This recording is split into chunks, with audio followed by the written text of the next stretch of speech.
On va recevoir Emmanuel Hardy qui a créé une société qui s'appelle Innovea et qui sont conseillers en patrimoine. À partir de combien tu peux aller avoir un conseiller comme ça? Il faut gagner combien? Nous, à partir de 100, 150 € par mois, on peut déjà commencer à mettre en place une stratégie patrimoniale.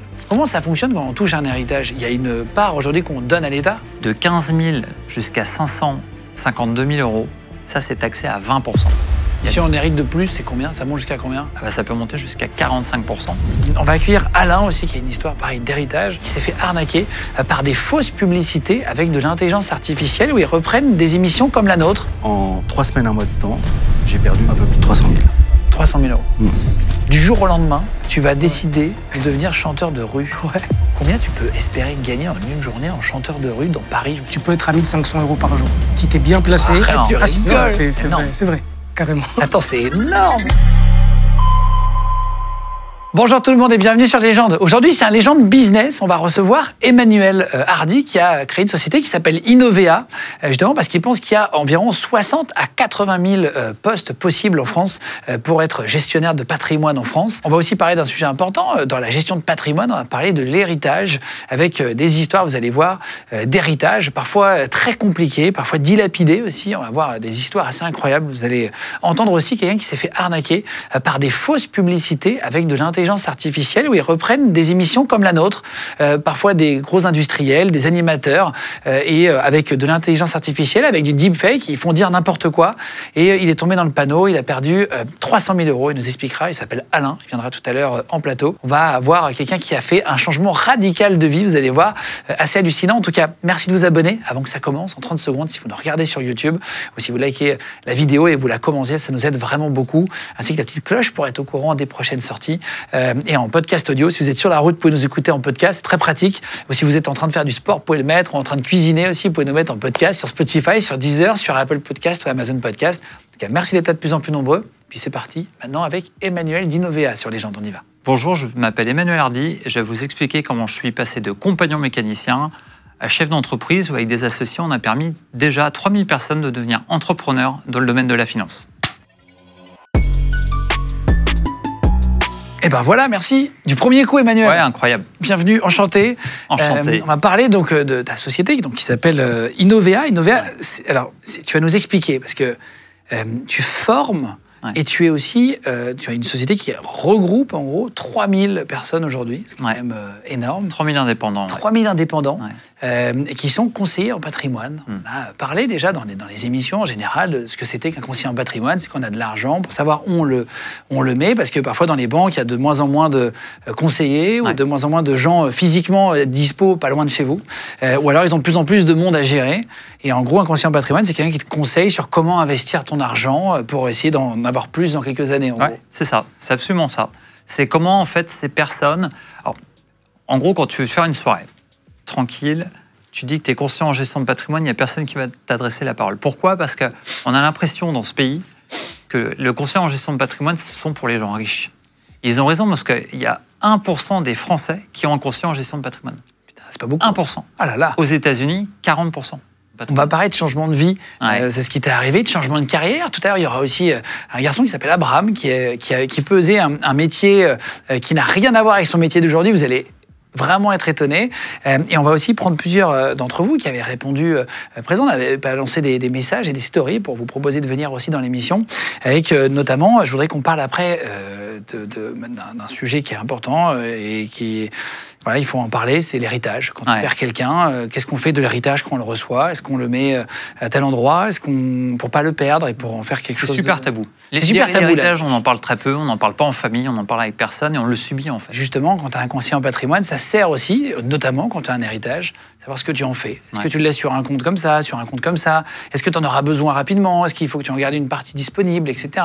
Et je dirais même, avant de le recevoir, peut-être de notre vivant, comment on anticipe. C'est-à-dire, on peut faire des donations, on peut gérer pour éviter de subir. On peut donner avant sa mort, tu veux dire? On peut donner avant sa mort, on peut dire à qui on donne, comment on donne.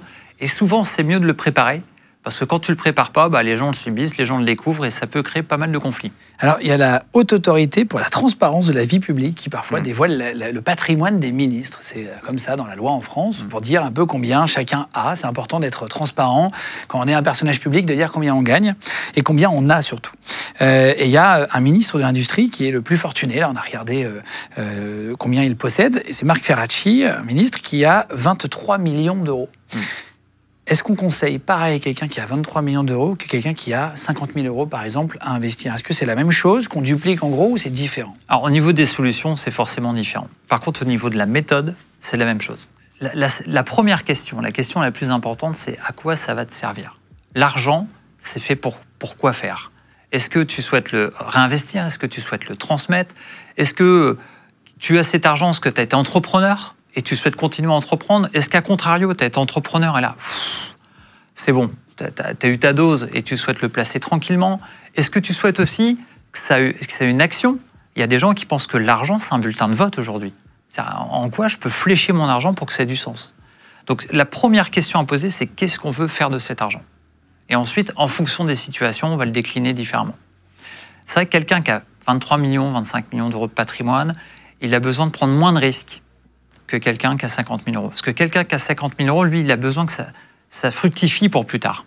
Quelqu'un qui a 23 millions, globalement, par expérience, moins stressé, moins stressant. Ça se passe assez bien pour lui. Ouais. Ça se passe assez bien, c'est-à-dire que si tu mets 2% ou 5%, 23 millions, tu auras une somme déjà énorme. Alors si tu mets à 5% ou à 2%, 50 000 euros, ça ne fait pas grand-chose. Dans 10 ans, tu n'auras pas vraiment évolué. C'est ça, absolument.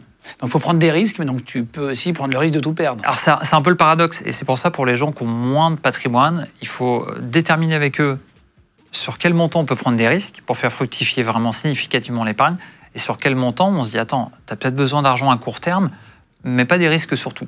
Et d'ailleurs on en parlera tout à l'heure, mais des gens parlent beaucoup de crypto, ce genre de choses, oui. Mais il faut faire attention au dosage, en fait. Tout est une question de dosage. Toi, tu viens de l'émission pour parler d'Innovea. Qu'est-ce que vous recherchez le plus? C'est même pas des clients, finalement. Là, vous recherchez plus à recruter des nouvelles personnes pour devenir conseiller en patrimoine. Oui, parce qu'en fait, notre ambition, c'est de le rendre accessible à tous. Tu parlais tout à l'heure de gestion de patrimoine. On a expliqué que la gestion de patrimoine, on a l'impression que c'est de la gestion de fortune. En gros, on pourrait s'adresser à plus de 17 millions de Français. On a estimé qu'il y a plus de 17 millions de Français qui pourraient avoir un conseiller en gestion de patrimoine. Il faudrait en France qu'il y ait à peu près entre 60 000 et 80 000 conseillers en gestion de patrimoine. Or, on n'est que 6 000. Donc c'est bien, il y a du boulot. Il y a un boulot dingue. Et dans le même temps, il n'y a pas vraiment d'école de conseiller en gestion de patrimoine. Tu as quelques écoles de commerce. Et nous, ce qui nous intéresse le plus, ce sont des gens qui ont un savoir-être. Parce que c'est le plus important. On confie son argent à quelqu'un. Donc on a besoin d'être avec quelqu'un où on est aligné en termes de valeurs. Et du coup, l'idée c'est de se dire, ok, tu as un savoir-être, nous on va s'occuper de savoir-faire, on va te former, on va te mettre dans notre école, on va t'accompagner, on va t'expliquer comment ça fonctionne. Vous avez une école aujourd'hui? On a une école de formation. Formez? On forme. C'est en gestion de patrimoine, d'accord, je ne savais pas. Ouais, on forme. Et c'est pour cette raison qu'on a envie d'avoir de plus en plus de monde, parce qu'il y a un besoin colossal. L'éducation financière, c'est la clé, ça aide vraiment à avoir une société meilleure. Quand tu es serein par rapport à tes finances, quand tu as le sentiment de ne pas subir, mais de maîtriser ton flux financier, c'est forcément que positif. Oui, de pas faire n'importe quoi avec son argent, évidemment. C'est du stress de gérer son argent, de le perdre, c'est important. Hein. Ouais, et puis souvent, vu que tu ne maîtrises pas le sujet, tu as peur de prendre des mauvaises décisions, donc tu n'agis pas. Donc vous recrutez des gens de quel âge à peu près, si on va être conseiller chez vous? On se rend compte que là, on a des jeunes qui sortent d'école et qui viennent directement chez nous. Ce n'est pas la majorité des cas. Souvent, ils ont déjà eu une activité professionnelle. Alors, soit ils viennent de l'univers de la banque, de l'assurance, mais soit ils viennent d'un tout autre univers. On a, parmi mes associés, on a quelqu'un qui était prof de tennis. Moi-même, j'étais mécanicien. On a des plombiers. Enfin, on a toutes sortes de métiers parce qu'à un moment donné, il y a des gens qui veulent basculer, qui veulent faire autre chose. Le patrimoine, quand on dit gestionnaire patrimoine, c'est immobilier, argent, c'est tout compris? Ouais. En fait, c'est tout ce qui compose. Tout ce que tu as. C'est tout ce que tu as. Ça peut, certains ont des chevaux, ça peut être des chevaux, ça peut être des véhicules. Alors, on parle de véhicules de collection, souvent, mais c'est aussi l'immobilier, tous tes placements. Le patrimoine, c'est tout ce que tu disposes. Quand j'en parle, etc., avec tes amis, conseillers en gestion de patrimoine, la question qu'on se pose, c'est attends, mais tu donnes ton argent à quelqu'un qui va le placer lui, ou c'est toi qui le places directement? Est-ce qu'il peut se barrer avec ton argent? C'est une peur de. Oui, d'ailleurs, il y a des arnaques sur le sujet. C'est-à-dire que les gens, ils ont peur que l'argent passe par ta propre société. En fait, pas du tout. Nous, on va travailler avec des structures connues, reconnues, des banques, des compagnies d'assurance, des fonds immobiliers, et l'argent passe du compte du client directement vers la bonne compagnie d'assurance. Et nous, on est rémunéré directement par la compagnie d'assurance. À partir de combien tu peux aller avoir un conseiller comme ça? Il faut gagner combien? Il faut avoir combien de côté, tu vois? À combien c'est intéressant? En fait, ça va dépendre. Il y a des conseillers financiers, des conseillers en investissement financier qui, globalement, en dessous de 200 000 euros, ne savent pas accueillir un client. Parce qu'ils ont des processus un peu lourds, un peu obsolètes, je trouve. Nous, justement, on a beaucoup investi dans le digital pour rendre cette expérience accessible au plus grand nombre. Et nous, à partir de 100, 150 euros par mois, on peut déjà commencer à mettre en place une stratégie patrimoniale. Combien on peut gagner avec un conseiller, en vrai, en pourcentage par an? C'est quoi la moyenne? C'est intéressant. Il y a une étude qui est sortie très récemment qui estimait qu'on apporte une valeur ajoutée à hauteur de à peu près 5% par an. Alors, ça ne parle peut-être pas aux gens, 5% par an, mais quand on voit que les livrets sont à peu près à 2% par an... Même pas, non? Ouais, même pas. Les livrets A, même pas, je crois. Ouais. Et puis là, ça va continuer à descendre dans les prochains mois. Mais en fait, on fait x2, x3 par rapport à ce qu'on peut faire soi-même. Il y a plusieurs raisons à ça. C'est déjà qu'on permet aux gens de bien identifier ce qu'ils veulent faire. Et ça aide à prendre des décisions. Ça aide à avoir le bon momentum et ça aide à trouver les bonnes solutions. Il y a beaucoup d'escrocs, les conseillers. Tu as l'impression que c'est un métier, c'est pas très réglementé. C'est ce que tu dis, il n'y a pas d'école, c'est pas très clair. C'est le début, en fait. Donc c'est pour ça que c'est intéressant aussi. Parfois, tu vois sur les réseaux sociaux, tu as des gars qui disent je vais te donner des conseils, tu achètes des formations, des trucs comme ça. Comment tu détectes si c'est une arnaque absolue? En fait, c'est un métier qui est très réglementé, sauf qu'il y a toujours, par Internet, des personnes qui entrent et qui sont pas en France forcément. Ouais, qui sont rarement en France et qui respectent pas cette réglementation. Il y a pas mal d'arnaques sur Internet. En fait, l'avantage, c'est que tu peux savoir si la personne qui s'adresse à toi, elle a les habilitations. Elle va sur un site qui s'appelle le site de l'ORIAS. On pourra peut-être le mettre d'ailleurs sur le podcast. Et donc, il tape le nom et le prénom du conseiller. On voit s'il a les habilitations, s'il est à même. Il y a un site qui répertorie les gars. Il y a un site qui répertorie les interlocuteurs.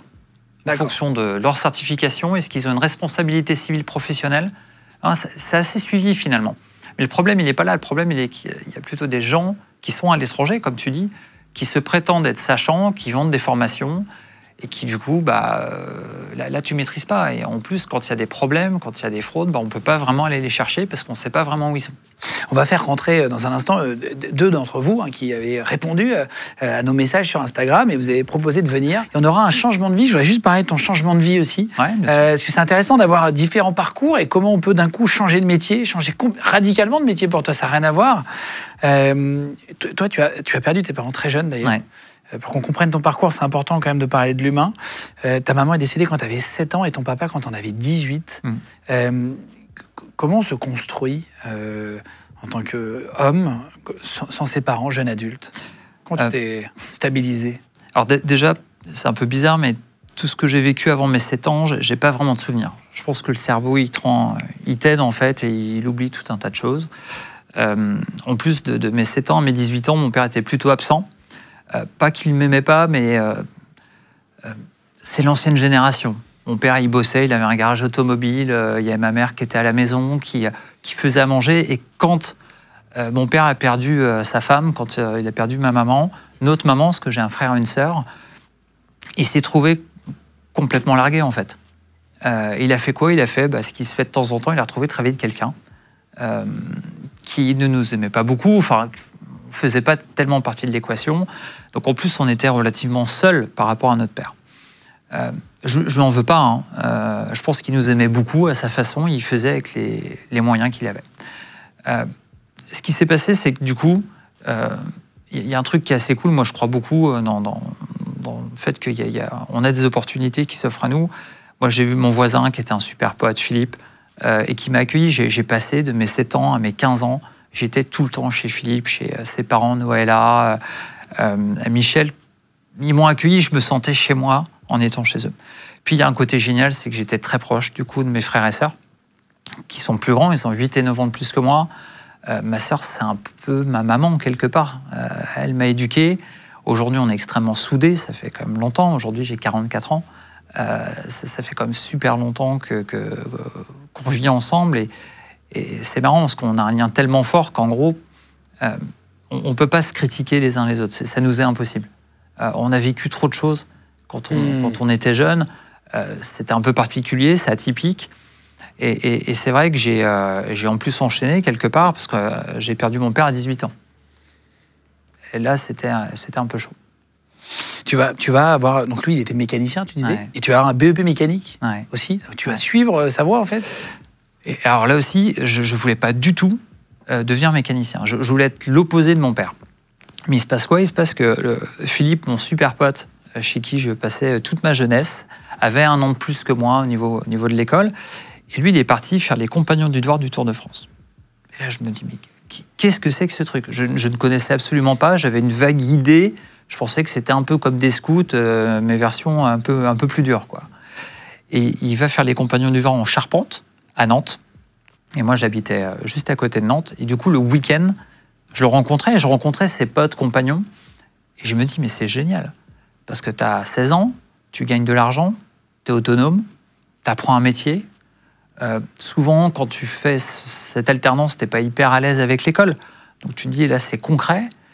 Et il y a un truc qui est génial, c'est qu'il y a enfin des gens qui te donnent confiance, qui ont confiance en toi et qui sentent que tu es capable de faire quelque chose de ta vie. Et du coup, de cette manière, je suis aussi rentré chez les Compagnons du Devoir. Et honnêtement... C'est quoi les Compagnons du Devoir? On entend toujours ce mot, mais ça veut dire quoi? En fait, les Compagnons du Devoir, moi, je pourrais définir, c'est un peu l'Erasmus des métiers manuels. C'est-à-dire, ce sont des... Un échange. Ce sont des milliers de jeunes. Alors, c'est en France, mais à l'international aussi, ce sont des milliers de jeunes qui sont dans 33, 34 métiers, je ne sais plus le chiffre exact, mais dans de nombreux métiers. Alors, on connaît charpente, menuiserie, boulangerie, pâtisserie, etc. Et la spécificité, c'est qu'ils vont changer de ville tous les 6 mois ou tous les ans, changer d'entreprise, pour découvrir de nouvelles techniques, pour peaufiner leurs techniques dans le métier. Et donc, Philippe était chez les Compagnons du Devoir en Charpente à Nantes. J'y étais, et moi, en fait, mon enjeu, c'était pas forcément d'apprendre un métier, pour être très honnête. Je me fichais à la limite du métier, je devais partir de chez moi. Je savais qu'en gros, mon père n'allait pas énormément s'occuper de moi. Il était remarié, j'avais des relations très compliquées avec ma belle-mère, mes frères et sœurs avaient déjà quitté le foyer. Et je savais que j'avais une deadline des 18 ans. Et donc j'ai 15 ans, et à l'époque, je me suis dit, il faut que je me sauve de là. Et donc j'ai quitté la maison. C'est un échappatoire, que tu Ah, clairement. Mais pour moi, c'était presque de la survie. Mon père m'a jamais frappé, il m'a toujours aimé, etc. Mais il fallait que je me sorte de là, que je trouve une solution. Et cette opportunité de voir les Compagnons du Devoir, je me suis dit, ça va être génial, je vais pouvoir être autonome, je vais pouvoir apprendre un métier, je vais pouvoir m'éclater. Et j'arrive aux portes ouvertes, je voulais faire de l'électrotechnique, ça n'existait pas encore chez les Compagnons. Et il y a un petit jeune derrière son comptoir, tu sais, c'est les portes ouvertes classiques. Je lui dis, vous faites électricité? Il me dit, non, mais fais mécanique, c'est pareil. Et je signe mécanique. Voilà comment ça a commencé. Incroyable. Et tu vas faire ça combien de temps avant de partir? Justement, tu vas passer des compagnons qui n'ont rien à voir à la finance. Tu as vraiment le grand écart. Tu vas partir au bout de combien de temps? Donc, moi, je fais les Compagnons du Devoir de mes 16 ans jusqu'à mes 22 ans. Et ensuite, chez les Compagnons, ils font un truc qui est un peu dingue. Ils te proposent d'être soit formateur, donc tu vas former les jeunes, parce que la transmission du savoir, c'est une des valeurs importantes, soit d'être prévôt, responsable d'une maison des compagnons. Et donc, je postule pour être prévôt, pour m'occuper d'une maison de compagnons. Et le vendredi, je suis à Marseille, je suis en bleu de travail. Le lundi, je me retrouve à Besançon, je suis en costard. Putain, incroyable. Et je gère une équipe d'une centaine de gamins sur toute la région Franche-Comté, Bourgogne. Enfin, et là, c'est waouh, c'est incroyable. Et donc, finance, tu vas apprendre le métier comment? Dans la finance? Oui. Alors, en fait, je m'occupe des Compagnons du Devoir à Besançon. Après, je fais ça à Paris. Franchement, ils m'ont donné une carrière qui est assez géniale, où j'ai appris plein de choses, j'ai managé des projets. Donc, j'étais salarié après pour les Compagnons du Devoir. Ça m'a passionné. Et on travaillait beaucoup, on est jeunes, on compte pas ses heures, c'est sympa, mais j'aspire à une carrière un peu différente. Et à la fois, j'ai fait ça entre Paris et Besançon, je fais ça 4 ans. Donc 4 ans où j'étais plus dans la mécanique. Et c'est des âges où tu apprends beaucoup de choses, en fait. Et je me suis dit, est-ce que je vais retourner dans la mécanique? Je ne savais pas. Je voulais une chose. T'as aimé gérer les gens? Ah, j'ai aimé gérer les projets, j'ai aimé avoir des enjeux. Et surtout, ce que je voulais, c'était entreprendre. Je ne savais absolument pas quoi. Mais un peu comme quand j'avais 15 ans, je suis arrivé chez les Compagnons du Devoir, je ne savais pas quoi faire, j'ai mis mécanicien dans l'urne et j'ai fait ça et c'était génial. Et je ne savais pas quoi. Et là, encore une fois, une nouvelle opportunité se dresse devant moi. J'ai un pote, Maxime Gréau, qui est compagnon mécanicien et qui fait conseiller en investissement financier. Et là, je me dis, mais attends, conseiller en investissement financier, c'est des années d'études, faut être bon en maths. C'est un autre monde. C'est un autre En fait, monde. quand tu connais pas, c'est vraiment un autre monde. C'est un autre monde. Enfin, et en plus, je me dis, en bon français, bah, Maxime, il va bien voir, mais il va sûrement se casser la gueule. Ça ne marchera pas. Et en fait, ça marche. Et il y a un truc qui m'a troublé, c'est que Maxime, qui est un super pote, ce qu'il aime plus que les maths, plus que la finance, il aime les gens. Et je me dis, mais c'est incroyable, parce que quand tu aimes autant les gens, tu as d'autres métiers. Et en fait, il m'explique que quand tu fais du conseil financier, tu rends des services, tu réponds à des objectifs. Et là, je commence à observer avec un regard différent. Je me dis, attends, ça fonctionne pour lui, il fait ça sérieusement, il a du succès, et c'est peut-être fait pour moi. Et donc, je me forme pour faire ça. Ce qu'il faut expliquer aussi, c'est que j'ai eu une forme de trauma, quand même, à un moment donné. On parlera tout à l'heure d'héritage, je ne sais pas si je l'évoque maintenant ou pas, mais quand mon père est décédé, je suis chez les Compagnons du Devoir, on voyage, je ne peux rien garder en héritage physique de mon père. Déjà, tu perds tes parents, tu as 18 ans. Pourquoi tu as des objets? Non, t'as pas de en fait, ton père, il a une maison, il a des meubles, et souvent, tu fais quoi? Tu partages, tu gardes chez toi quelques meubles, enfin, tu vois, tu gardes des trucs, quoi, des souvenirs. Ouais. Je trouve ça super important. Et moi, j'ai juste une pauvre étagère, je peux rien garder. Donc, mes frères et sœurs gardent les choses qui comptent, les meubles. Et moi, il me reste quoi? Il me reste un peu d'argent. 40 000 francs. 6 000 euros. 6 000 euros, 40 000 francs. Et là, je vois bien, j'y connais rien en finance à l'époque. J'ai 18 ans. Je fais quoi? Je fais comme plein de gens. Je vais voir mon banquier, qui m'accueille un samedi matin à la banque, et qui me dit, OK, avec ces 40 000 francs, on va les placer. Il m'ouvre un PEA. Il met 2 actions. Action Eurotunnel et action Euro Disney. Et à l'époque, s'il y avait bien deux actions qu'il ne fallait pas prendre, c'était celle-ci. Pourquoi? Parce qu'elles ont décroché, mais grave. Mais grave. Hein. Et à tel point que toi, tu n'y connais rien et tu vois ton portefeuille fondre comme neige au soleil. C'est pas ton argent, c'est un héritage. Donc c'est quelque chose de... Enfin, pour moi, c'était important. Bien sûr. Super important de le garder, cet argent. Ça, c'était ce qui me restait. Heureusement, je m'étais quand même acheté un ordinateur. Alors, on parle il y a plus de 20 ans, hein, le gros truc énorme, parce que je me suis dit, ça peut être cool d'apprendre à servir d'un ordinateur. Et le reste fondait comme neige au soleil. Et pourquoi je te parle de ça? Parce que je me suis senti pas bien, je me suis senti un peu lésé. Je pense que le banquier, il a bien voulu faire son job, hein, je n'ai pas de souci avec ça. Mais le fait de ne pas maîtriser et de ne pas comprendre ce qui m'arrivait, c'était pas OK. Et c'est vrai, quand je reviens après, quand je vois Maxime qui fait du conseil en investissement, je me dis, purée, mais ça peut vraiment faire sens. Parce que je pense que ce que j'ai vécu, d'autres doivent le vivre et on peut peut-être contribuer à quelque chose de meilleur. Il faut combien de temps quand tu prends quelqu'un qui vient frapper à ta porte? Si l'un d'entre vous veut aller, je vous mettrai les liens dans la description de cette vidéo YouTube ou en podcast audio dans la description. Pareil, Spotify, Deezer, Apple Podcast, Amazon Podcast. Si vous cliquez dessus, vous arrivez sur le site, vous inscrivez. En combien de temps on peut être conseiller en gestion patrimoine? Il faut combien de temps? En gros, il faut compter 12 à 18 mois en travaillant beaucoup. Donc en fait, je m'étais formé à travers... C'est pas si long, hein, 1 an et demi. Hein. En vrai. Il faut beaucoup bosser. Là, il y a des études qui prennent parfois 5, 6, 7 ans, 8 ans, 10 ans pour des métiers. Ouais. Alors, c'est vrai que ça dépend. Là j'ai fait simple, mais ça dépend de son passé, bagage, ça dépend de son bagage. Moi, j'avais un BTS, j'avais passé des équivalences. Et donc, je m'étais formé en cours du soir. Je m'étais beaucoup formé au début, les compagnons. Parce que quand tu annonces aux compagnons du devoir qui valorisent des métiers manuels que tu vas faire de la finance, ils ont un peu de mal. Donc j'avais négocié un quart-temps, puis après un mi-temps pour me former, parce qu'on ne peut pas commencer le métier comme ça, il faut quand même un bagage. Et puis Maxime m'a accompagné pour apprendre. Et ma première année, c'était catastrophique. Oui. Le changement de vie, c'est pas toujours réussi. Hein. Enfin, en tout cas, au début. J'ai pris cher. Surtout que ça marchait très bien. Ma carrière chez les compagnons marchait super bien. J'avais des grandes responsabilités, c'était super. Et là, donc, je pars en pleine confiance.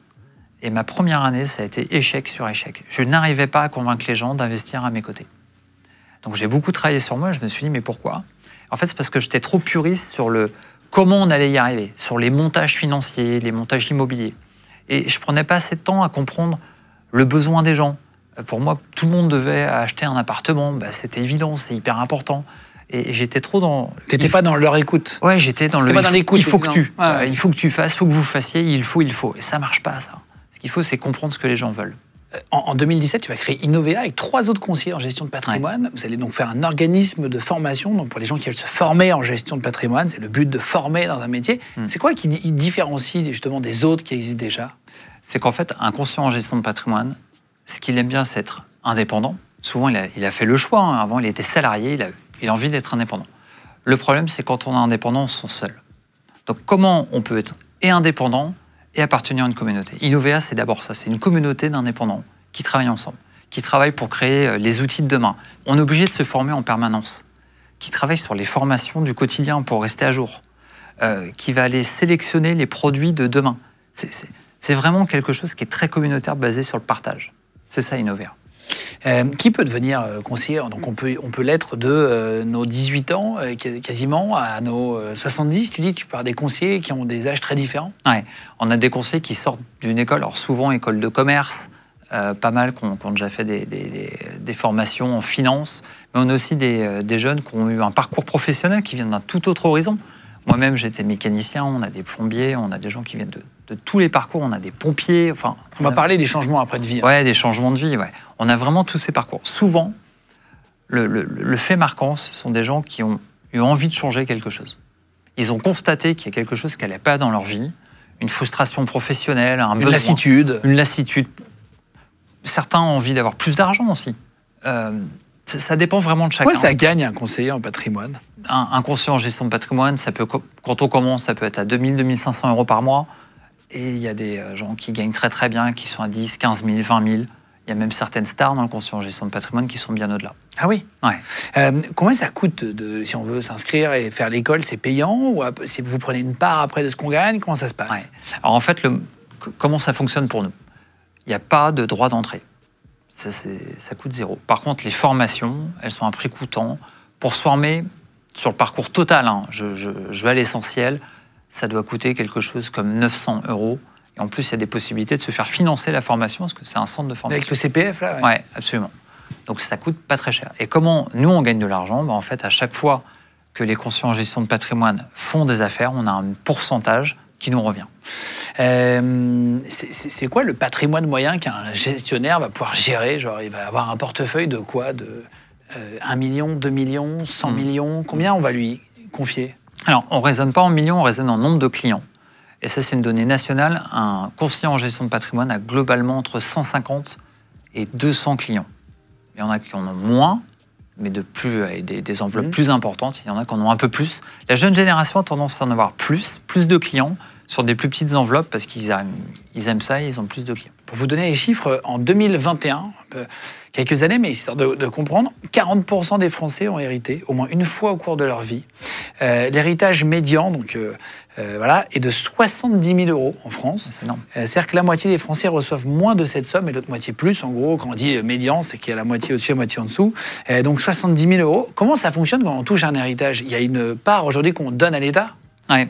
En fait, il y a deux manières. Grosse part, je crois d'ailleurs. Oui, c'est assez important. Il y a deux manières de toucher l'héritage.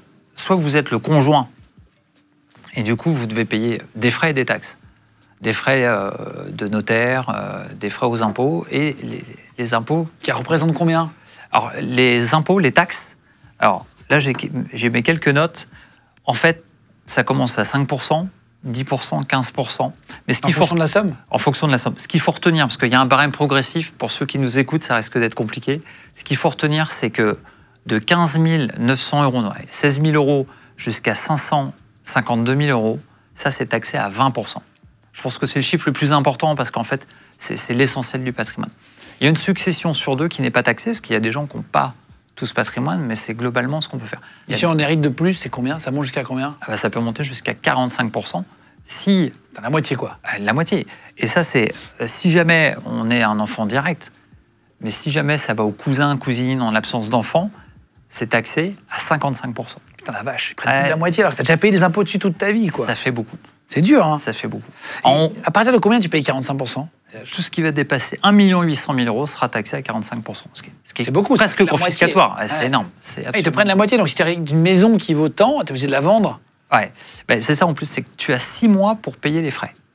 Donc dès lors que la succession se met en place, dès lors que le décès arrive, il faut quand même pas traîner, il faut vite prendre rendez-vous avec le notaire, vite mettre en place tout ça parce que tu as 6 mois. Alors si tu as des liquidités, ça va parce que tu vas les avoir dans les 6 mois, mais s'il faut vendre un bien immobilier pour payer, c'est un peu juste, c'est un peu stressant. Hein. Ouais, tu es obligé de vendre vite, en plus de la peine que tu as, tu es obligé de gérer ça. Ouais, c'est pour ça que nous, on conseille, parfois il y a des gens qui ont beaucoup de patrimoine immobilier, surtout ceux de l'ancienne génération, et on leur conseille, en amont, de vendre une partie du patrimoine immobilier pour le rendre liquide, parce que justement, quand arrive la succession, sinon ça génère un stress colossal. Toi, tu as changé de vie et tu proposes un changement de vie aussi, de te rejoindre. Il y a aujourd'hui 3000 conseillers en gestion de patrimoine qui font partie. Si vous voulez devenir aussi pareil, conseiller, vous pouvez comme ça voir dans la description, il y aura tout le lien et avec toutes les informations pour cliquer dessus et puis pour aller vous renseigner et puis aller rejoindre Innovea, faire la formation 12 à 18 mois pour devenir directement conseiller. Pareil, dans la description sur Spotify, Deezer, Apple Podcast, Amazon Podcast, vous aurez tous les liens. Et c'est parti. Maintenant, on va faire rentrer du coup Alain. Ça y est, Alain vient d'arriver. Bienvenue Alain. Merci de venir parler. Je sais que vous n'avez jamais parlé de cette histoire. Vous avez une agence de communication, c'est ça? Oui. Du côté de Suresnes, à côté de Paris. Exact. L'histoire un peu longue, comme vous êtes retrouvé ici, mais on s'est contacté. Je peux le dire, non? Par Marwan? Bien sûr. Par Marwan, Find My Scammer. Vous savez, c'est celui qui retrouvait les arnaqueurs. Donc, recherche un scammer, Find My Scammer, retrouve mon arnaqueur. On a fait une émission spéciale avec Marwan, qui était un ancien arnaqueur lui-même, mais qui était passé du bon côté de la force, du jour au lendemain, et qui a monté sa boîte, et qui a envie d'aider les gens, et qui avait d'ailleurs aidé Anne, qui avait été escroquée par un faux Brad Pitt à l'époque. Qui avait beaucoup tourné. On avait reçu d'ailleurs Anne à distance à l'époque ici aussi. Donc on va en reparler. Il y a 1 an et demi, en un an et demi, pardon, à l'espace d'un an et demi seulement. C'est l'héritage de votre maman, c'est ça? J'ai pas de bêtises. En partie. C'était en quelle année? 2023, novembre. C'est il n'y a pas longtemps. Il y a 1 an et demi. Ouais. Voilà. C'était l'argent que vous avez mis de côté aussi? Est-ce que vous pouvez expliquer? Il y a les deux. Il y avait une partie d'héritage de ma mère et une partie d'économie, évidemment. Je ne veux pas dire que c'était des grosses économies, mais c'était toutes mes économies. Il y avait combien? En tout, un peu plus de 300 000.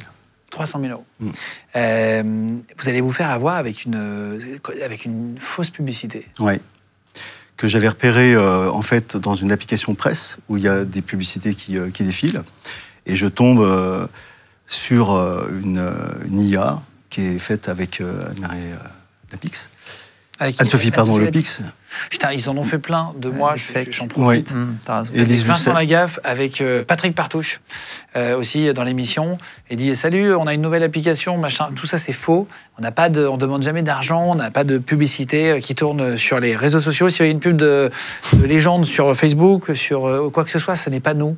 Et aujourd'hui, on envoie souvent sur Instagram où je participe, où je dis il y a une loterie, il faut absolument participer, tout le monde gagne. 100% de gagnants. Voilà. Et en fait, ce genre de publicité, il y en a qui peuvent se faire avoir, donc ce n'est pas nous, il faut vraiment le préciser à chaque fois. Alors donc, il y a des semaines ou des moments dans votre vie où vous êtes plus vulnérable. Et c'est ce qui s'est passé cette semaine-là. Pas de jugement du tout, au contraire. Le but, c'est de comprendre comment ça fonctionne. Oui, on n'est pas toujours au top. Et donc, cette semaine-là, il y avait des facteurs qui ont fait que l'IA m'a intéressé pour gagner un peu plus d'argent. Et donc, j'ai cliqué sur un lien, je me suis retrouvé sur une plateforme de trading, de crypto-monnaie. Et voilà, j'ai fait un essai et il était tellement, soi-disant, concluant que... Attends, pardon, oui, bien sûr. Anne-Sophie Lapix, elle a été refaite en deepfake. Hein. Oui. C'est important d'expliquer. Oui. C'est-à-dire que vous voyez Anne-Sophie Lapix qui parle, mais c'est pas elle qui parle. Voilà. Mais en ce moment, il y en a avec Bernard Arnault, il y en a avec Élise Lucet, la même... Il va y en avoir plein d'autres encore. Bien sûr, avec un investissement de départ de 250 €. Ouais, ils vous disent, avec 250 €, tu vas gagner de l'argent. Voilà, donc la curiosité fait et le besoin et la concordance des mauvaises planètes, en fait, mal alignées, fait que vous y allez. Parce que vous dites que, pourquoi pas. Voilà. Oui, j'ai besoin, là. Vous vous inscrivez sur un site, est-ce que vous parlez à quelqu'un avant? Alors, quelqu'un me rappelle. Ah. Après l'investissement des 250 €, 2-3 jours après, quelqu'un m'appelle, il se présente donc un conseiller financier de cette plateforme, Et puis, vos 250 €, puisqu'on voit en live sur le site, qui n'est pas un vrai site, bien sûr, et on voit son crédit monter. Et là, c'était en 48 heures, 3 jours, c'était 1 500 € de gain. Ah waouh, donc vous dites, je fais fois. Plus le conseiller qui appuie derrière. Alors, le conseiller appuie une fois que vous êtes monté dans ce crédit, bien sûr. Et il est là pour commencer l'arnaque, en fait. Parce qu'ils sont très forts, ce sont des... Ils parlent français? Parfaitement. C'est un numéro vous et français? moi? Non, c'est du WhatsApp. WhatsApp Angleterre. Ah, Angleterre, d'accord. Ouais. D'accord. Ça a été beaucoup Angleterre. Et le compte sur lequel vous avez fait le premier virement, c'était C'était ma banque. Non, mais vous l'avez fait vers une banque internationale ou en France? Non, c'est via un lien où on met... Ah oui, d'accord, c'est un virement. Paiement, voilà. Ouais. D'accord. Donc ça, c'est le premier paiement. Mais après, ça se passe par virement. Ah là là. Ouais. Attendez, 1 500 €, il vous appelle, le gars, il vous dit, putain, Alain, bravo, voilà. Vous avez vu, ça cartonne, il faut remettre, en gros. C'est pas tout de suite de l'empathie à ce point-là, mais au départ, c'est un discours hyper professionnel, bienveillant, très empathique, mais en fait, c'est le piège se construit autour de vous, et vous le sentez pas tout de suite, vous dites quand même, c'est incroyable, gagner ça en si peu de temps. Vous voulez y croire, parce que vous en avez besoin, en fait. Ouais. Et c'est là c'est le piège. Le piège se referme petit à petit. Ouais. Et je crois que l'argument, c'est si vous avez besoin des sommes, on peut vous les restituer, en fait. Alors, pas tout de suite. Ça se passe quand on gagne un peu plus que ça. Ok. Voilà. Donc, on réinvestit un tout petit peu. Au départ, c'est le deuxième investissement. Où là, j'ai dû remettre 1 000 ou 1 500 € et on est remonté, alors là, je ne sais plus combien, dans les 20-25 000. Et là, il y a le conseiller qui vous appelle parce que vous êtes en contact permanent, soit par écrit WhatsApp, soit par vocal. Jamais un coup de téléphone. Le site, j'ai certainement du mal à le vérifier, parce qu'il y a tout ce qu'il faut aujourd'hui, mais il y a 1 an et demi, on connaissait moins ce genre d'arnaque. Vous tapez avis avec le nom du site, par exemple, et vous pouvez déjà avoir comme ça des gens qui disent attention arnaque. Moi, je le fais avec les numéros de téléphone. Parfois, il y a un numéro qui m'appelle 01, je le tape et il marqué attention arnaque, ne rappelez pas, etc. Ça peut vous donner déjà des idées, quoi. Ouais. Je pense, pour faire cette parenthèse, justement, c'est qu'il faut maintenant avoir peur de tout. Parce que ce soit des mails, que ce soit des textos. Là, je viens de recevoir encore un texto comme quoi ma carte était supprimée. Je sais que c'est pas vrai. Voilà. Ah là là. Donc, j'étais là. Il y a un nouveau truc aussi, c'est maman, rappelle-moi, ou papa, rappelle-moi. Voilà. Après, j'envoie maman, rappelle-moi. J'ai changé de numéro. Mon fils, il a 4 ans, il me dit rappelle-moi, j'ai changé de numéro. Il faut être extrêmement vigilant aujourd'hui. Il y a une information peut-être, il y a une whitelist, une blacklist sur le site de l'autorité des marchés financiers. Oui. Il y a une liste noire. Oui, il y a une liste noire des sites. Seulement, elle n'est pas exhaustive, parce que des sites comme ça, il en existe tous les jours des nouveaux. Mais ça, quand on a un doute, on peut déjà aller voir sur le site de l'autorité des marchés financiers, l'AMF. Exactement. Est-ce qu'un conseiller en gestion de patrimoine peut conseiller d'acheter de la crypto-monnaie? Ça peut faire partie du package. Alors, on peut, dans une proportion très faible, 5%, et le placement doit avoir tout un tas d'agréments autorisés par l'autorité des marchés financiers. Sinon, on ne peut pas le faire. Et donc là, vous allez mettre 250 €. Vous allez avoir 1 500 €, en tout cas virtuellement, sur le site. Vous n'allez pas les retirer d'abord pour faire un essai? Non, pas tout de suite. Parce que je m'étais fixé, en fait, une ligne de conduite que je n'ai jamais tenue, bien sûr. C'est pour ça que j'en suis arrivé où j'en suis aujourd'hui. C'est que j'attendais de gagner un peu plus. Parce que, jouer avec la crypto-monnaie, entre guillemets, pour essayer de gagner de l'argent et retirer pour 1 500 €, ça ne valait pas le coup. Voilà. Donc, quelques jours plus tard, le conseiller m'appelle et il me dit, voilà, j'ai parlé de vous à mon superviseur, vous voulez faire partie des clients VIP, premium, etc. C'est quoi? Et là, il m'explique que si on met beaucoup plus, on va gagner beaucoup plus. Et j'y vais. Et vous mettez combien? Là, 40. 40 000 en virement? Oui. Il y a un problème avec le virement, là. Pourquoi? C'est que la banque m'a jamais demandé quoi que ce soit. Vous le faites, ça part? Oui. Pour aucun des virements que j'ai effectués à partir de ce jour-là. Les 40 000 arrivent sur le site. Oui. Vous voyez marqué 40 000 plus 1 500, donc 41 500. Oui. Il vous rappelle, le gars? Oui, il me rappelle 8 jours après, parce qu'évidemment, je vois le crédit, enfin le solde de mon compte augmenter d'une façon vertigineuse, parce que l'argument, c'était de faire partie d'un groupe d'investisseurs, donc catégorie VIP Premium, etc. Et on arrive, alors je vous dis, aux 15 jours à 1,5 million. C'est impossible, bien sûr. Non, c'est possible. Non, C'est probablement c'est arrivé impossible. sur des crypto-monnaies éclatées qui d'un coup font... Il y a un coût sur 1 million. Oui, voilà, sur ça. exactement. Ouais. Non, non, mais tout à fait. Non, mais Ouais. c'est pas possible. C'est-à-dire qu'il y a des Ouais. gens qui ont déjà fait des fortunes en crypto, ça c'est réel. Ouais, c'est réel, bien c'est sûr. vrai. C'est très rare. Ça paraît mythique. C'est pas un mythe. Hein, ça existe Ouais, vraiment. c'est Il y a des gars qui ont investi sur des crypto-monnaies qui valaient Au 1 bon centime. moment, au bon Bah, endroit. typiquement, le Bitcoin, pour prendre la plus grosse monnaie, il y en a qui les ont achetés à l'époque quand ça valait 5 centimes. Ouais. Un jour, ça. Voilà. On a même perdu les disques durs sur lesquels il y a Exactement. les bitcoins. Alors qu'aujourd'hui, c'est Ouais. plus pas loin de 100 000 euros le Bitcoin. Quoi. Oui. Donc, il y en a qui l'ont fait, mais ça reste. Et c'était à une autre époque aussi. Après, il y en a peut-être toujours qui peuvent le faire et ça existera toujours. Mm. Mais bon, bref, 1,5 million. Ouais. Là, vous vous dites. putain, Donc génial. là, je dis, OK. Donc le conseiller s'appelle Kevin, puisqu'on n'a même pas un nom réel, en fait. Hein. Ah, ça, Tout c'est est pas- faux. Et puis là, on est dans la Tout est sympathie. faux, Hein. Là, Oui, mais déjà, si tu chacun avais un nom et raconte un peu prénom, votre tu vie. peux regarder sur Internet la gueule qu'il a, tu peux avoir un peu d'infos. Voilà, elle n'avait rien. Un conseiller de call center, j'imagine pas. Et donc là, j'ai dit, voilà, OK, on va pas s'arrêter, mais je vais récupérer la moitié. Voilà, j'aimerais bien, c'est pas de problème, OK. Alors là, c'est tutoiement, il m'appelle par mon prénom, on est copains, hein, vraiment, il n'y a aucun problème. Moi, je lui dis, c'est impossible, quand même, dans ma tête. Je dis, mais comment on peut récupérer 800 000 euros, c'est ce que je demande à l'époque, 800 000 euros, en 3 semaines de temps, 1,5 million de gains, enfin, je dis, on va voir. Il me dit, OK, pas de problème, on va faire le transfert sur votre compte crypto. Je nomme, nommé crypto.com. Bon, Ah oui, d'accord. parce qu'ils font beaucoup de pubs. Qui existe, en plus. Oui, bien Oui, sûr. qui existe réellement, bien sûr. qui Mais c'était existe. pas la vraie plateforme, là. Si, celle-là, oui, c'est la vraie. C'est Ah oui. c'est des portefeuilles qui partent de crypto.com qui Ah étaient oui. faux. Enfin, je pensais que c'était les miens. C'était pas les miens. D'accord. Voilà. À chaque fois que j'investissais sur la plateforme de trading, je devais passer par crypto.com pour transformer les euros Ah en oui, en bitcoin. fait, vous envoyez de la D'accord. crypto-monnaie. J'envoie Une vraie plateforme. J'envoie effectivement des euros sur la plateforme crypto.com. Derrière ça, elle est transformée en bitcoin. Et là, ça part sur des portefeuilles que je pensais qui m'appartenaient. Oh là là. Voilà.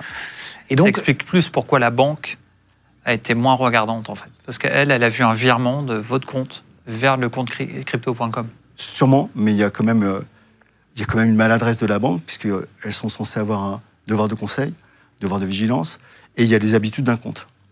Les habitudes de mon compte, c'est pas faire ouais, ça aurait dû des virements clignoter, 40 000. quoi. Ouais. Voilà. Et bon, Devoir il de y a- vigilance, ouais. Voilà, devoir de vigilance. Il y a eu Conseil, elle n'a pas fait le conseil, mais Non. devoir de vigilance. Ouais. Donc, il n'y a jamais eu d'alerte, il n'y a jamais eu un coup de fil, jamais eu un mail, ni quoi que ce soit. Attends, mais donc, pardon, il vous envoie les 800 000 ou pas? Il vous dit, on vous envoie non, les non, 800. moi je les vois, mais ils sont faux. J'ai toutes les preuves, on a un dossier, je suis chez un avocat. Vous les voyez, c'est-à-dire sur votre portefeuille en Oui, ligne, bien sûr. Pas sur le Non, crypto.com, non, sur l'autre Sur la plateforme, qui est un trading. site vitrine bullshit. Oui, Ils marquent ce absolument. qu'ils veulent, quoi. absolument. Mais vous les avez pas sur votre compte en banque. Non. Ils nous les vous. Non, non, je les ai jamais vus réellement. Et donc là, vous avez perdu 40 Oui. 250, si je dis pas de bêtises pour l'instant. Alors, sauf que à ce moment-là, on me dit très bien pour les 800 000 qui sont bloqués maintenant.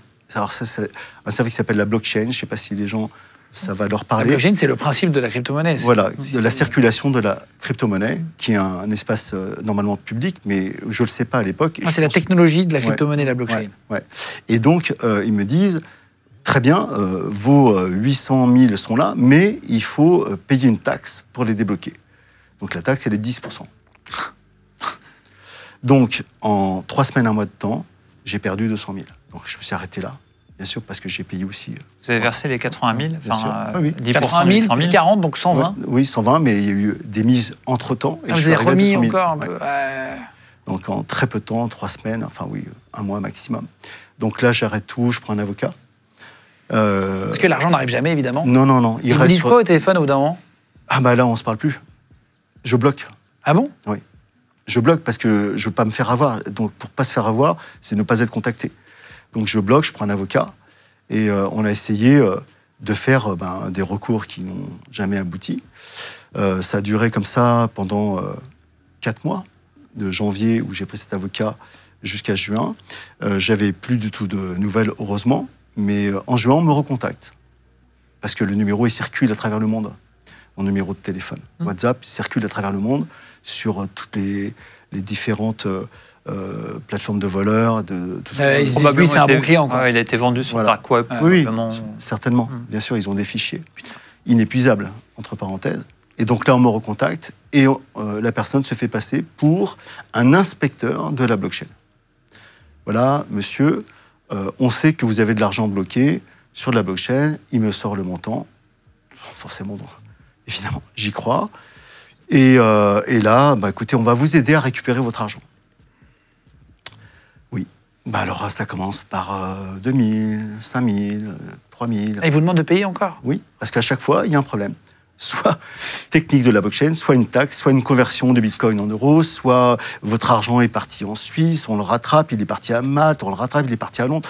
On menace même de procès, que je suis convoqué à un procès pour blanchiment d'argent à Londres. Donc on me propose un avocat avec ses services. Tout ça, bien sûr, est faux. Et pendant un an, non, pas un an, de juin à décembre 2024, j'ai continué. Putain. Ouais. À redonner. Ouais. Donc, je fais une parenthèse sur le fait de ne rien dire, de garder ça pour soi pendant plus d'1 an. Donc, vous auriez dû en parler, en fait, c'est ça? Non, mais je ne pouvais pas en parler. Je n'en ai pas parlé pendant 1 an. Pourquoi? La honte.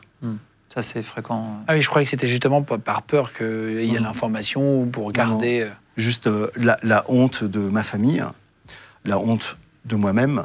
Là, on est en perdition totale. C'est-à-dire que depuis septembre, je suis suivi par une psy, et même en étant suivi, j'ai continué, quoi. C'est affolant, hein, quand même. C'est un piège Vous incroyable. avez continué, c'est-à-dire? De payer. De verser. Même avec les alertes, etc. J'ai continué. Antidépresseurs, idées noires, nuit blanche. Et puis garder tout ça pour soi. Enfin, pendant 1 an. Les gens ne peuvent pas se rendre compte, sauf ceux qui ont subi un peu le même sort, mais je ne parle pas forcément de crypto-monnaie. Hein. Je parle de si vous êtes agressé dans la rue, vous n'en parlez pas. Si vous êtes arnaqué, vous n'en parlez pas. Si vous êtes une femme agressée, violée, tout ce que vous voulez.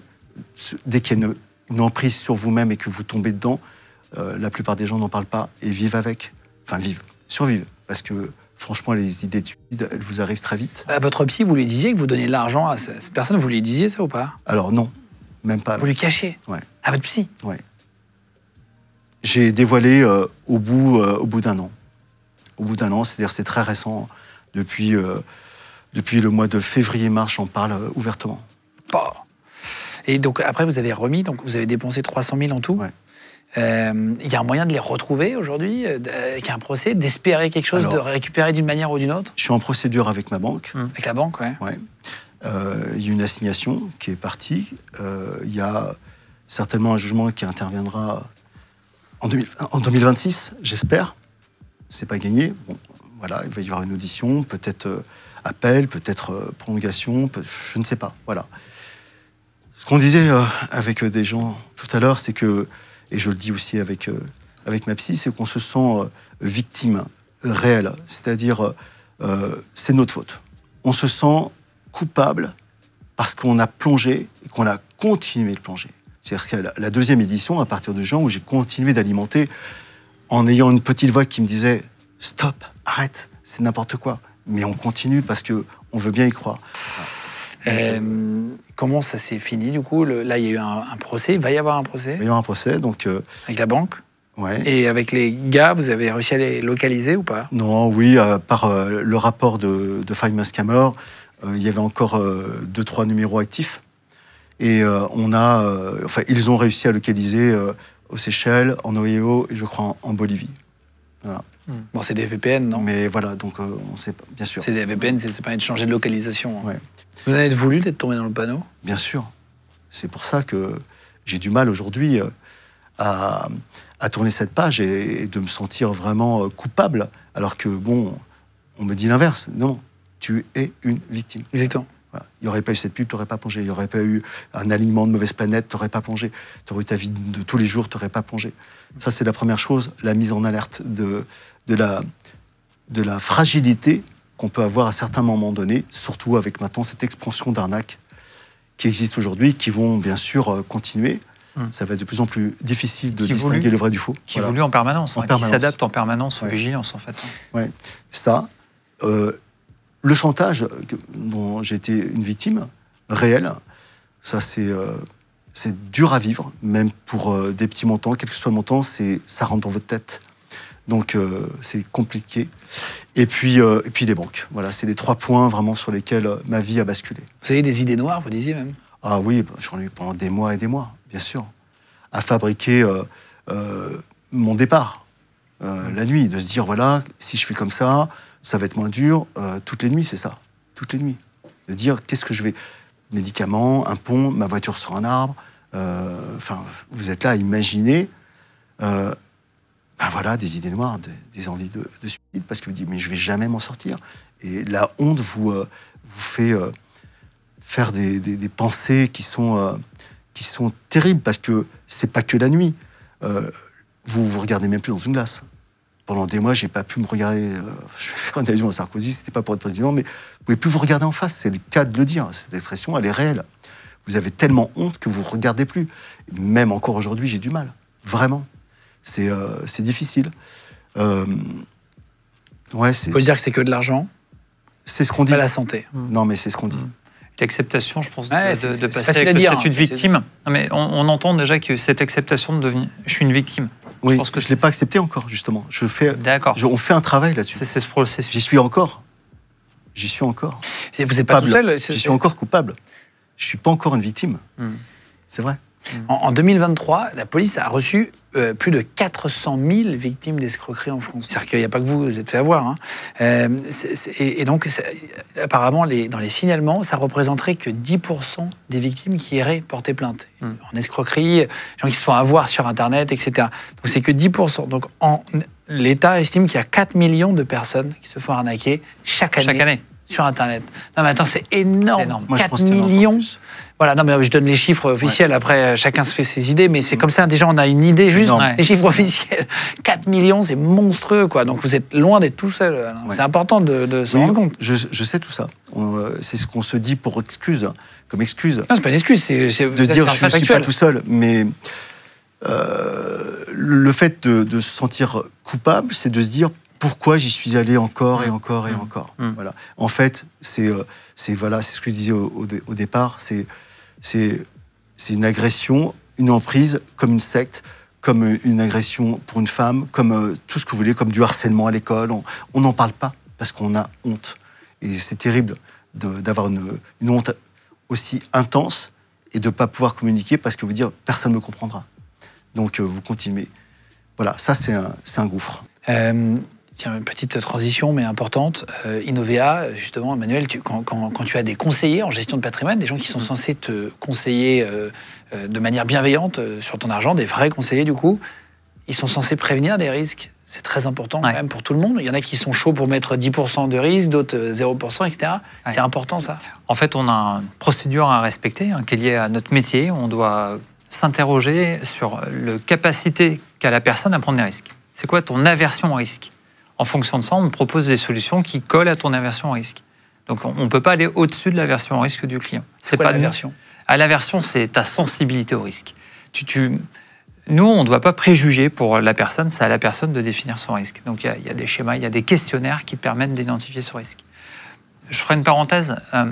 Ce qui vous est arrivé, ça arrive assez régulièrement, effectivement, parce que nous, on est souvent contactés par des amis de nos clients qui disent bah voilà, on m'a dit de vous appeler, j'ai commencé à mettre, ils sentent qu'ils ont commencé à mettre le doigt dans un engrenage, ils disent mais comment j'en sors quoi.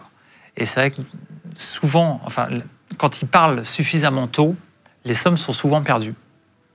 C'est vrai. Mais au moins ça va pas plus loin parce qu'effectivement il y a ce système d'engrenage qui fait qu'on a toujours envie d'en mettre plus. Ils sont très forts, ce sont des systèmes très très bien rodés. Effectivement, merci de l'avoir évoqué, le fait de vous être isolé, c'était l'une des problématiques. Surtout si ça vous arrive, parlez-en. Enfin, faut en parler pour essayer de sortir de là, parce que tout seul, vous allez avoir du mal à sortir de là. Alors, merci beaucoup d'être venu. C'est moi qui vous remercie. Alors, le courage d'être venu, c'est pas facile. Pareil, justement, vous le disiez, vous avez du mal à en parler encore. Donc, merci beaucoup d'être venu jusqu'à nous. Merci. On va continuer l'émission. Ouais. Pour terminer, on a une dernière personne qui va venir, c'est Abraham. On parlait des changements de vie, justement, pour changer de métier. Avec Inovea, on peut changer de métier et devenir conseiller en gestion de patrimoine. Absolument. Lui, il n'était pas conseiller en gestion de patrimoine. Vous allez voir les deux métiers qui sont absolument improbables qu'il a choisi de quitter pour aller sur un autre métier complètement différent aussi. Allez, ça y est, Abraham vient d'arriver. Bienvenue, Abraham. Merci. Abraham, alors, on va parler des changements de vie, justement. C'était le sujet aussi d'Innovea, de changer de vie pour aller devenir conseiller en gestion de patrimoine. Okay. Et donc, de dire, tiens, tu vois, c'était un métier très différent. Manuel était dans la mécanique, il a basculé, on parle de ça. Mécanique à la finance. Ok, trop bien. C'est un peu l'inverse. Moi. Oui, c'est ça. Toi, T'as fait exactement à peu près l'inverse. La moitié des actifs, que vous sachiez, en France, donc la moitié des gens qui travaillent ont déjà pensé à refaire un changement de vie complet, une reconversion totale en 2024. Toi, tu faisais quoi comme métier au départ? Au départ, j'étais formé en tant que data analyst. Et donc, j'ai fait ça pendant des années, essentiellement dans le transport aérien. Qu'est-ce que ça veut dire, data analyst? C'est, dans mon cas, étudier la performance, par exemple, économique d'un secteur d'activité et de pouvoir prendre les décisions en fonction de combien tu gagnes, combien tu perds, de faire tes prévisions. Et donc voilà, tu analyses les données d'une activité. Ouais, la data, c'est les informations, en gros. Exactement. Les données. Exactement. Et après, les collectes, des données qui peuvent venir de partout. Tu travailles dans une grosse compagnie, tout se passe bien, tu gagnes ta vie? Ouais, je gagne ma vie. À quel âge? Tout se passe bien. J'ai 25, 26, 27, ouais. Ouais, tu gagnes correctement ta vie. Très bien, je voyage. Vie professionnelle normale et plutôt épanouie. Exactement. Et même, pour moi, c'est un super accomplissement, en fait, puisque je fais de longues études. Je suis le premier de ma famille à faire de longues études. T'as fait bac plus quoi? Bac plus 5. Ouais. Puis après, j'ai rajouté des petites couches, histoire d'impressionner d'aller plus haut encore. Histoire d'aller plus haut. D'impressionner la maman, la ouais, donc, en vrai, sur le papier, tout va bien. Et burn-out. Et puis, à force de... tu perds le fil, un peu de burn-out, tu perds un peu le sens de ce que tu fais. Tu sais que tu passes à côté de certaines choses aussi. De certains rêves. De certains rêves, des choses comme ça que tu laisses un peu de côté. Et puis ça te travaille, en fait, ça te pompe ton énergie. Puis un jour, ça te rattrape vraiment. Et puis tu décides de basculer. Du jour au lendemain. Du quasi-jour au lendemain, ouais. Tu vas décider de devenir chanteur de rue. Ouais. Tu te dis, je vais prendre un chapeau, je vais dans la rue chanter. Exactement. Je suis data analyst. Tu gagnes combien à l'époque? Je suis à peu près entre 2500 euros par mois, puis plus. Bien. Ouais, c'est un salaire. Donc c'est bien pour un jeune actif, bien sûr. C'est grave cool. Donc tu gagnes 2600 balles et tu dis, allez, ciao la compagnie. Ciao. Je prends une casquette, je la retourne, je la pose par terre, je prends une guitare et je vais chanter. Exactement. Ouais. C'est incroyable. C'est incroyable. C'est risqué, quoi. Ouais, c'est risqué en vrai. Après, pour moi, c'est naturel. Les gens me disent, ouais, t'as fait un truc de fou et tout.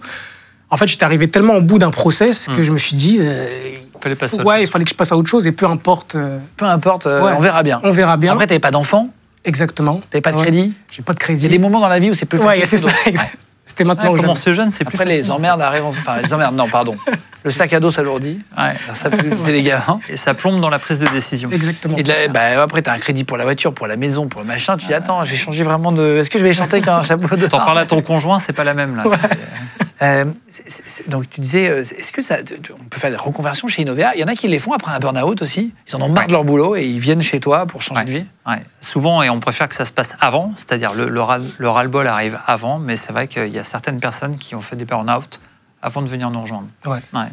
Tu mets combien de temps à prendre la décision, vraiment, entre le moment où il y a la petite graine, j'en ai un peu ras le cul, et le moment où tu te retrouves à chanter dehors? Alors, j'en ai ras le cul a duré longtemps. Mais vraiment, si tu t'enfermes dans plein de choses, mais sinon, ça a pris 2 semaines. En seulement 2 semaines? Ouais, 2 semaines de tests. Je me suis dit... Pas beaucoup, hein? Ouais, franchement, je me suis dit, allez, j'ai testé une fois dans la rue, ça se passait plutôt bien. T'as testé quand même avant de quitter ton boulot? Ouais, un week-end. Le week-end d'après, j'ai retesté, je me suis dit, en fait, ça se passe plutôt bien. Tu te mets où? Et je me mets Havre-Comartin, boulevard Haussmann. Donc dans Paris? Ouais, dans Paris. Donc où c'est plutôt bien fréquenté et tout. Ouais. Je me suis dit, bon, en tout cas, c'est le test, quoi. Tu prends une guitare? Guitare. Et c'est tout? Guitare, ampli. Et je me suis dit, bon, on voit, avec une petite boîte et un petit carton. En gros, pour t'entendre un peu plus fort. Exactement. Et en fait, ça se passe avec beaucoup de pression. Parce que ça paraît naturel comme ça. Mais non, c'est super dur de chanter sur un trottoir comme ça. C'est hyper dur de commencer, quoi. Mais le plus dur, c'est de sortir de chez soi. Parce que moi, j'avais pris je me suis dit, à 10h du matin, je sors. Et en fait, entre 10h et 14h, je faisais que des allers-retours toilettes.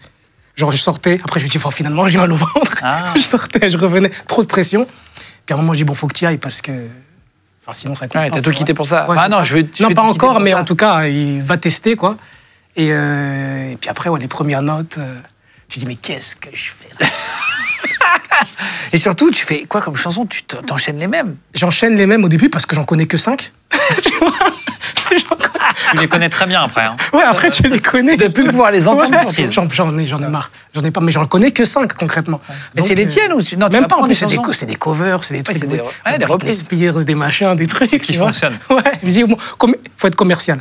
Faut attraper tout de suite. Attends, et donc tu commences, et là les gens ils commencent à te mettre une pièce, un C'est ça. billet, ils mettent Ouais, ouais. quoi? C'est une pièce, un billet. Ah, qu'est-ce que tu fais? Des C'est billets trop bien. parfois? Ouais, souvent.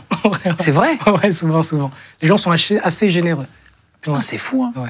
Alors, je me suis toujours demandé, parce qu'à chaque fois que je passe dans la rue et qu'il y a des chanteurs de rue ou comment on dit, des artistes de rue, Ouais. certains qui font des trucs très différents, la statue, les machins, t'as des chapeaux, t'as toujours genre que 2-3 euros dedans. Et ça, en fait, vous enlevez les trucs C'est au fur et à mesure. On est obligé. C'est vrai? On est obligé. Alors, déjà, ça commence. T'en mets au début pour appâter. Exactement. Ah ouais? Bah oui, il faut qu'il y en ait. S'il n'y en a pas, ça s'appelle pas le... Et après, t'enlèves au fur et Ouais, à mesure. après, t'enlèves un peu parce qu'il y a toujours quelqu'un qui peut traîner, ramasser et tout. Après, les pièces, tu les laisses, mais tout. Tu t'es déjà fait voler? Ouais, ça m'est déjà arrivé. Quoi? Ça m'est déjà arrivé, Mais non. mais je peux pas prendre le risque de poursuivre, d'abandonner Non, mon laissez matériel. Il y a l'ampli. Ouais, c'est ça. Ouais, carrément. Donc, mais ça, ouais, ça arrive. C'est quoi le plus gros billet qu'on t'a donné dans la rue? 100. Non, je te crois pas. Si, 100. Putain, il y a des gens, ils sont Ouais. chauds. Non, ils aiment bien et. Ouais, mais d'accord, mais moi j'adore, mais attends, 100 euros, c'est beaucoup quand même. Ouais, c'est bien, c'est très très bien.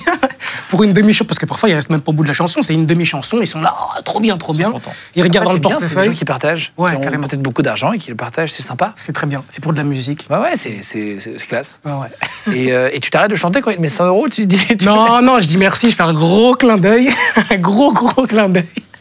Et là, tu le Et ramasses après, vite quand même. ouais, après, ça, je suis obligé de le retirer. Tu t'arrêtes de chanter au refrain. Ouais. Baby one. Il y a un peu de vent et tout. Incroyable. Ouais. Et une question, quand tu chantes, tu dois être déjà très fatigué, parce que tu chantais comme ça pendant 2-3 heures, j'en sais rien. Quoi. 8 heures même, enfin, Tu fais ça 8 m'arrive heures de faire d'affilée, des journées, ouais, carrément.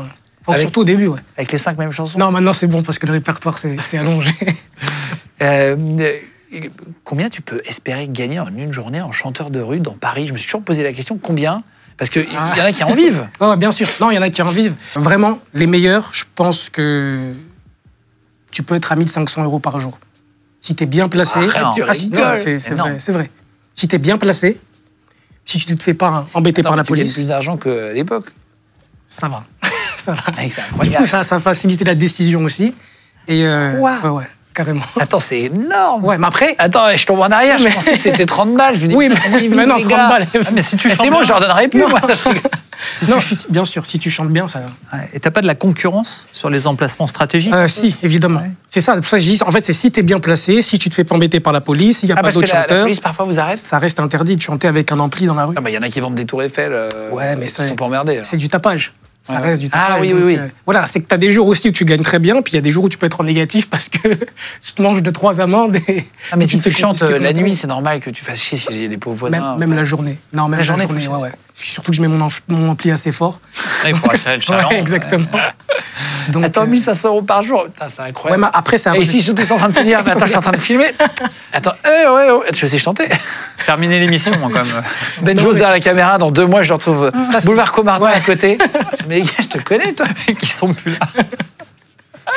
que des assistants À avec côté de un toi, à ta guitare et place, tout, ouais, à c'est ta ça. place en plus. J'ai retrouvé toute l'équipe en train de chanter. Attends, c'est énorme. Bah après, voilà, il faut le lisser aussi. Parce que tu chantes, donc tu peux pas chanter tous les jours. Et le plus gros, et donc tu arrives à, on va dire, à pas parler de toi, parce qu'effectivement, c'était après Ouais. tous ces exemples. On va dire, un chanteur de ton niveau, de ton gabarit, il peut espérer gagner combien par mois en moyenne lycée sur l'année? Ouais, non, tu peux tourner à 2000, 3000 € par mois, ouais.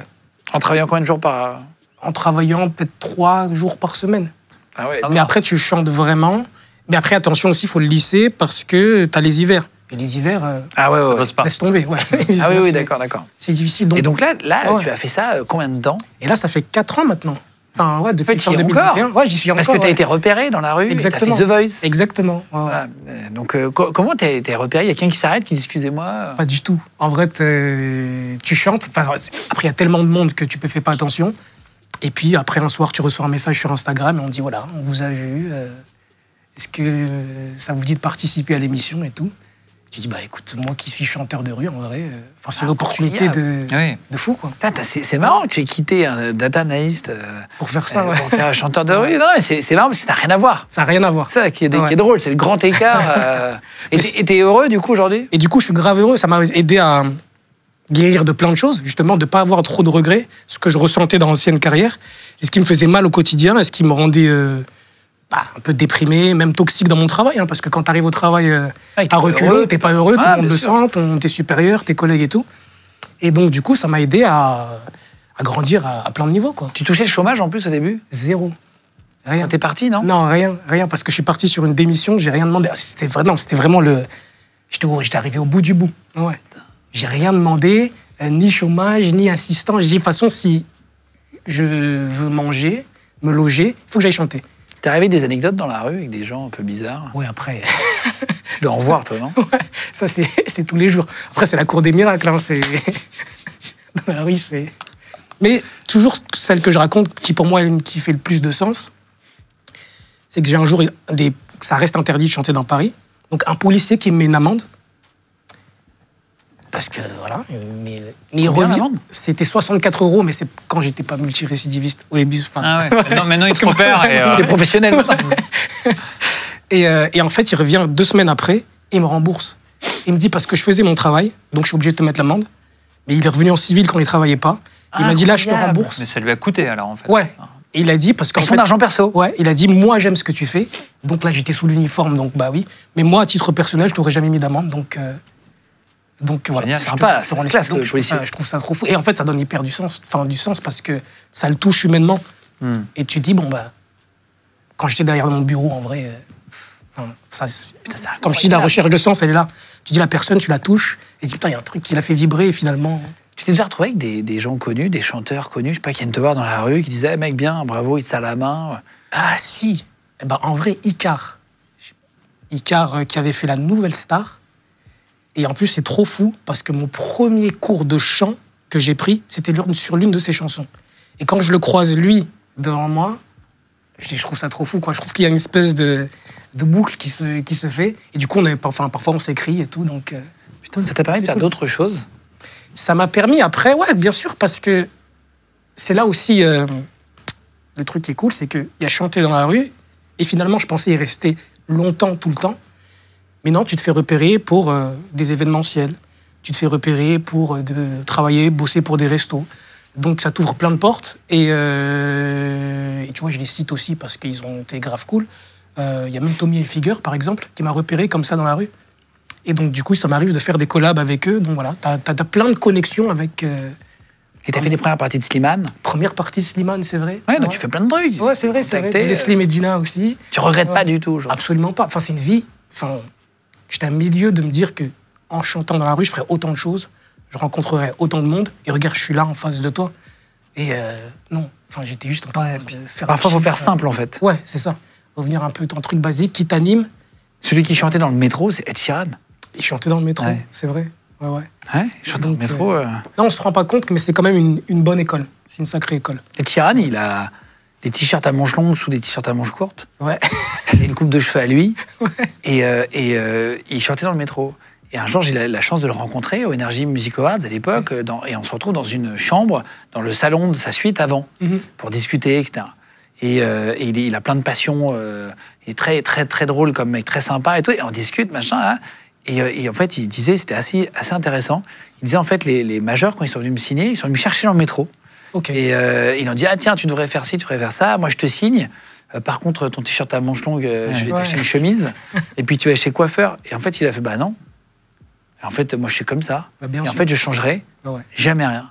Et en fait, aujourd'hui, il fait le Stade de France, il est en t-shirt à manches longues sous un t-shirt à manches courtes. Et il n'y a que lui qui fait ça. Bien sûr, mais il n'a pas changé sa coupe de cheveux et pourtant, il remplit des stades avec une guitare. Mais il est lui-même. Faut pas se travestir, quoi. Ouais, faut pas se travestir. Et puis, c'est ça, surtout, c'est que l'art qu'il fait dans un stade où il y a 10 000 personnes, dans le métro, c'est la même chose. Après, c'est juste l'échelle qui est différente, mais il reste lui, donc il n'y a pas à changer.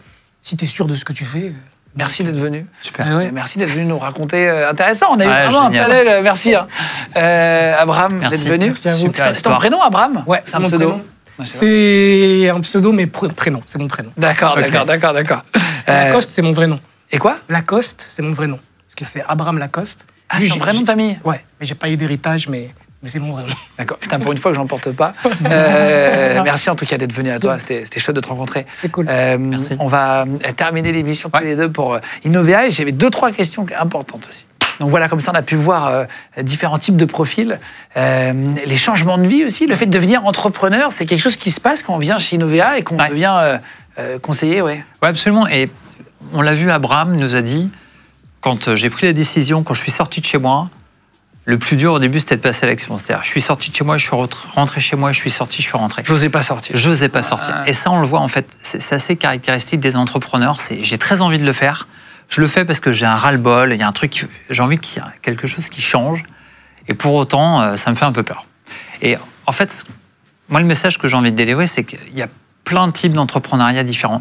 Souvent, on voit l'entrepreneuriat comme la personne qui va monter... J'aime bien prendre cette métaphore du parachutiste, tu vois. C'est le mec qui va monter dans un avion, il va sauter de l'avion avec du fil, une aiguille, il va coudre son parachute avant qu'il se pose au sol. C'est hyper dangereux, ça excite 1% des entrepreneurs. Tu sais, c'est l'histoire du mec qui a monté son business dans un garage, le succès à la Facebook, tous ces succès-là, mais c'est rien, c'est moins d'1% des entrepreneurs. Tu as plein d'entrepreneurs qui ont envie d'entreprendre, qui ont envie de liberté, mais qui n'ont pas envie de prendre ce niveau de risque.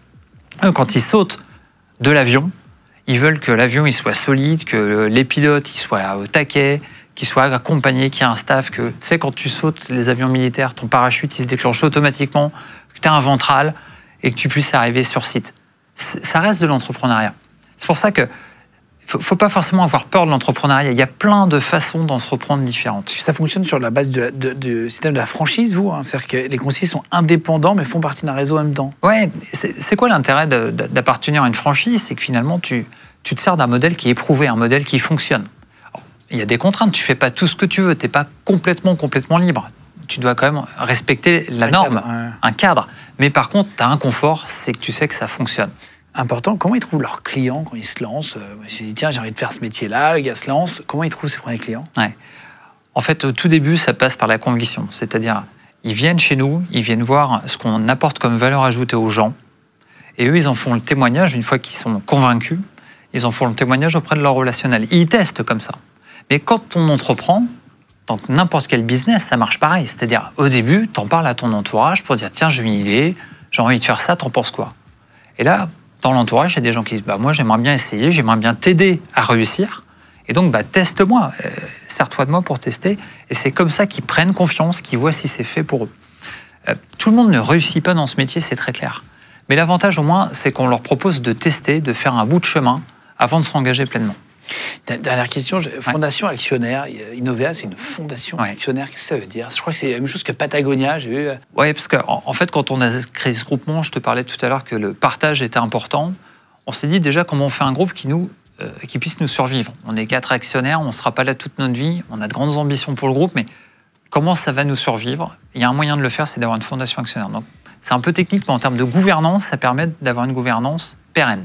Premier point. Et deuxième point, quand ta fondation elle est actionnaire, c'est pas une filiale, c'est pas une fondation que tu alimentes quand bon te semble. C'est à chaque fois qu'il y a de la distribution de dividendes, une boîte c'est fait quand même pour gagner de l'argent. Et quand on se distribue des dividendes, notre fondation, elle a 10%, parce qu'elle a 10% de l'actionnariat, elle a 10% des dividendes, et ça sert notre cause. Et notre cause, c'est quoi? C'est d'aller accompagner dans les centres de formation d'apprentis, les jeunes, les gamins, qui sont un peu fâchés avec les études déjà naturellement, mais qui sont encore plus fâchés avec les chiffres, et qui, eux, ont besoin d'une culture financière. Et en fait, on a fait un deal gagnant où les conseillers de notre réseau vont bénévolement, partout en France, dans les centres de formation d'apprentis, éduquer, passer du temps avec les gamins pour les sensibiliser à l'épargne, ce qu'il faut faire, ce qu'il ne faut pas faire.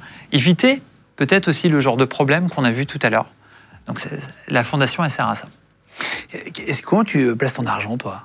On parle d'argent Moi, des autres personnellement, depuis tout à l'heure, mais toi qui es devenu gestionnaire, puis il y a une société qui gère et qui forme les conseillers en patrimoine, comment toi tu gères ton argent? L'avantage, c'est que je suis chef d'entreprise. Est-ce que les cordonniers sont les plus mal chaussés ou pas? Probablement, parfois. Effectivement, on peut mettre du temps. Moi, je connais des notaires qui ont mis du temps à faire leur testament, alors que c'est super important quand on est pacsé. Je connais des conseillers en gestion de patrimoine qui épargnent pas toujours sur les bons sujets. Moi, l'avantage, c'est que j'ai une société. Et donc, ça me permet d'avoir une holding. Une holding, c'est un véhicule qui permet d'épargner très efficacement. En fait, je détermine de combien j'ai besoin pour vivre.